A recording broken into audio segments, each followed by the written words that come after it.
আসসালামু আলাইকুম দেশবাসী, কেমন আছেন আপনারা? আশা করি সকলেই ভালো আছেন। আলহামদুলিল্লাহ, আমি অনেক ভালো আছি। তো আজকে এই ফুটবলের একটি নতুন ভিডিও নিয়ে চলে আসলাম আপনাদের মাঝে। আজকের ভিডিওর টপিক হইতাছে যে কিভাবে আপনি কাল শট মারতে পারবেন আর কিভাবে আপনি পাওয়ার শটটা মারতে পারবেন। আর ট্যাপ শট তো আমাদের মধ্যে কম বেশি সবাই পারে। তো বেশিরভাগ মানুষ এটা মানে তারা কার্ল শটটা মারতে পারে না। আমি দেখেছি যে তারা বলে যে কার্ল শটটা কিভাবে মারে, আসলে আমি তো পারি না, তাই আমি ট্যাপ শট মারি। কার্ল শটটা মারা খুব ইজি। যে আপনাদের যে শর্ট বাটনটা আছে, ওই শর্ট বাটনটা একদম ডাউন মাঝখান থেকে ডাউন সাইডে স্লাইড করবেন, আর তারপরে আপনি জয়স্টিক যে দিক দিয়ে ঘুরান কার্ল শটটা ঠিক ওই দিকেই যাবে।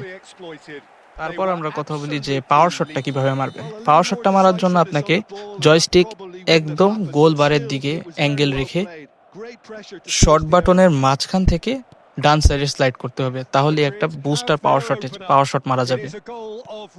আর ট্যাপ শট তো আমরা সবাই জানি যে গোল বারের সামনে যে যদি শর্ট বাটনে একটা ট্যাপ দেয় তাহলে ট্যাপ শটটা হয়ে যায়। কিন্তু ট্যাপ শট আবার জোরে ধরে রাখলে বল গোল বার ছেড়ে চলে যায় আর কি। তো এই বিষয়ে আজকে এতটুকুই ভিডিওটা, আশা করি আপনাদের ভালো লেগেছে। আর ভিডিওটা ভালো লাগলে ভিডিওটাকে একটা লাইক করে দেন, আর চ্যানেলে নতুন হলে চ্যানেলটা একটু সাবস্ক্রাইব করে দেন। আর কমেন্টে জানিয়ে দেন আপনি কোন শট বেশি ব্যবহার করেন এই ফুটবলে, কার্ল শট নাকি পাওয়ার শট। আজকে ভিডিও এই পর্যন্তই। সবাই ভালো থাকবেন, সুস্থ থাকবেন। আল্লাহ হাফেজ।